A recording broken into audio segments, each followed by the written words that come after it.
She's leading one of these CODELs, congressional delegations, to Europe. She was asked about AOC. She was asked about the liberal, what am I calling them, Leslie? The progressive, what's the phrase? What do I use? Of the left? The left? There you go. Thank you. So she was asked about that, the left, yes, of the left, and said the following about AOC.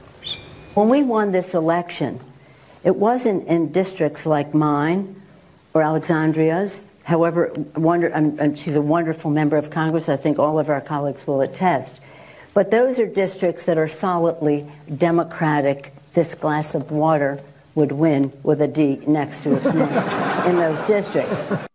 Well, you want to jump on that grenade? Yeah. Factually, she's correct. Yes. And she said even in her own district, correct, any Democrat with a D would have won. Right.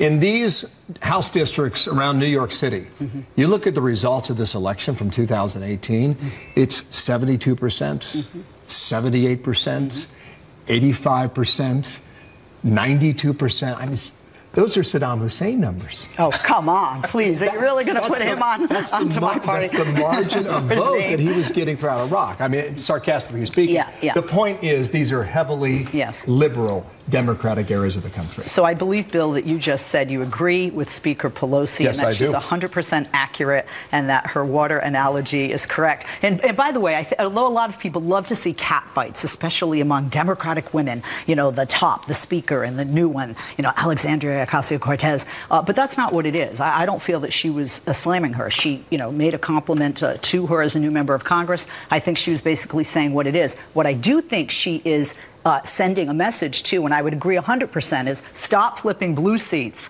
These are districts where a glass of water could win. Flip the red seats. Although you do have to give AOC credit for flipping a seat held by she said it wasn't a slam. Was it a slam? No, I agree. I don't think it was a slam. I think what Pelosi is doing, what she was doing there and what she was doing in the 60 Minutes interview where she kind of said, well, look, that's just 5 people talking about the sort of left wing of the party. She's trying to reassert that, and Democrats say this all the time, our base is much more moderate than we're given credit for. And a lot of the folks who won in 2018 were from these swing districts. And Pelosi's trying to reestablish the idea that is where this battleground is going to be fought. And they have to pay more attention to those folks. Because those are the folks that are going to be taking the tough votes and running the tough races, not the AOCs and the Ilhan Omars and the Rashida Tlaibs of the world. But the power of a few. Yeah. Here's a dirty little secret. AOC doesn't care what Nancy Pelosi thinks. This is a very different time from her first speakership.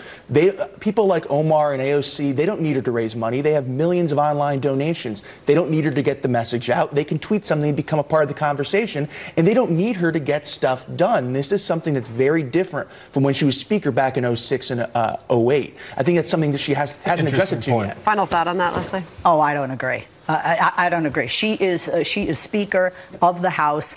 She decides who is appointed to certain committees. She can give them and take away power when they want it. She can also maybe not help with fundraising, but she knows a lot of people. She's been doing this a long time, and quite frankly, I think she's trying to do what you said, and I agree. We got to roll. Thank you, Leslie. Thank you, Tom. Thank you, Matt. You were great. Thank you. All right, another potential black eye for